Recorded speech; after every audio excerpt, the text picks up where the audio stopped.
Welcome to the webinar about apps to support keyword sign in the Australian context.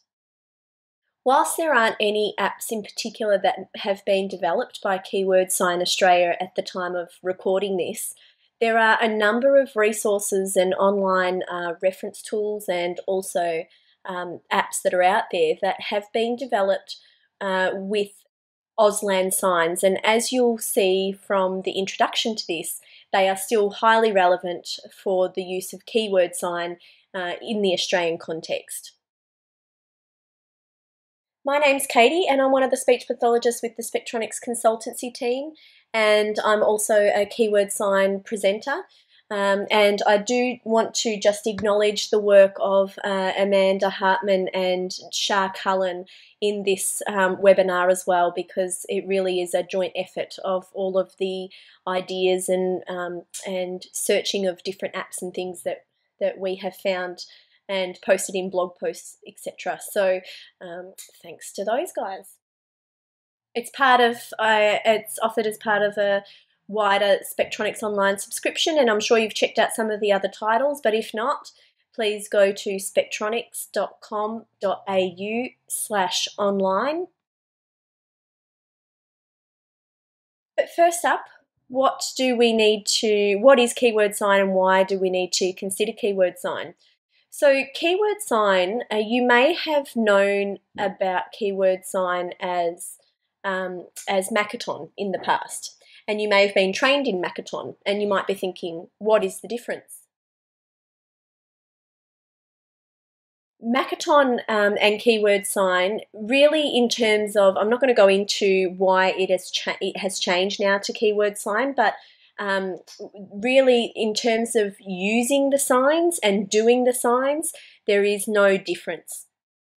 So the principles still remain the same and the actual signs that you do still remain the same. So even though it's now changed to being known as keyword sign, if you have done a Makaton course in the past, the signs that you have learnt would still be relevant. Keyword sign is useful for some of the children and adults that we support with disabilities and communication difficulties, because it has positive effects on speech development, social interaction and vocabulary development. There's a number of myths out there about signing in particular, in terms of if I teach my child who has communication difficulties to sign, does that mean that it will delay the speech development? And the research actually indicates that it actually has positive effects on speech development, because it gives the child a way to communicate in the meantime as they're developing speech. And we know that children will use the quickest and easiest way to communicate a message, and if that is using the speech that they have that is understood, then they will use that. But then they also have signing to fall back on if they aren't being understood as a backup system. Keyword sign is visual and more concrete, so it is a visual language and provides visual cues. And we know for a lot of the people that we support that is a way of making our message much more easily understood. It's more concrete, so it's more stable than speech. It's seen for longer than speech is heard. So it's more concrete and is easier to understand for some of the people that we're supporting who benefit from information being presented visually. And it's a tool for somebody's expressive language in terms of them using it as an expressive form of communication. However, it's also a very valuable receptive tool. So for communication partners to use keyword sign to benefit somebody's understanding of the message. And that person may never use keyword sign as an expressive form of communication, but they would be getting great benefits from seeing the sign being signed in terms of their understanding of the message. Now, I mentioned that most of the resources that we'll show today actually use Auslan signs, and that's okay, because with keyword sign, the principles say that we will borrow the signs of the language of the deaf community in the country that we are in. And so in Australia, that is Auslan. So Auslan is the language of the deaf community, and so we borrow the actual signs from that language. However, the way that we do them, in terms of not the physical way that we do them with our hands, that's the same, but the way that we apply these principles, there are different principles that we apply in terms of we always use speech together with the sign. So we will speak in our normal grammatical sentences in the normal way, and we will use signs to highlight the key words in that sentence. So we don't change the structure of how we speak when we're signing, but we just highlight the most important key words in that sentence, what is given the meaning to that sentence with signs. And of course, we use lots of facial expression and body language because it is a visual language.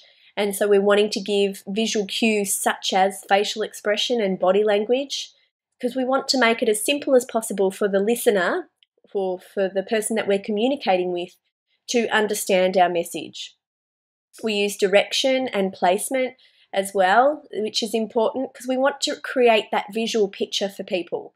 And we teach signs that are relevant.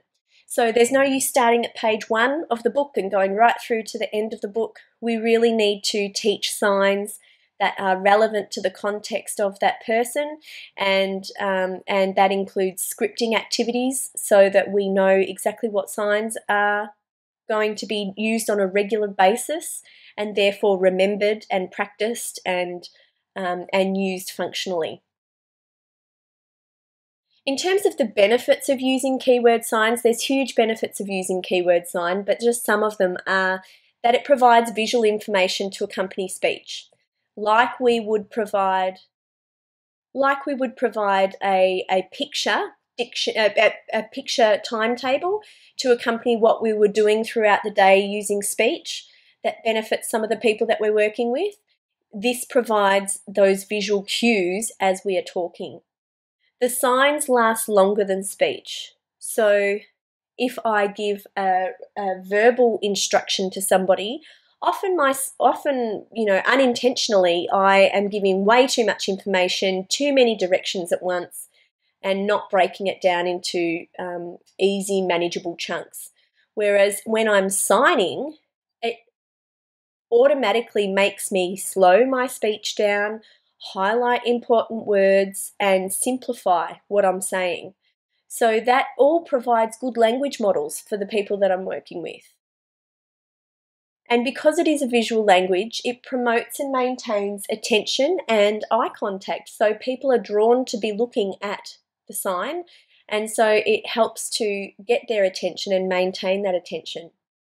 Signs often look like what they mean, so we call them iconic signs. And so again, it makes it more concrete. They're easy to learn and easy to recognize and understand and have a guess about what it could be. So in the next section, I'm going to take you through some of the online tools and apps that are out there that you might find useful when you're supporting somebody with the use of keyword sign.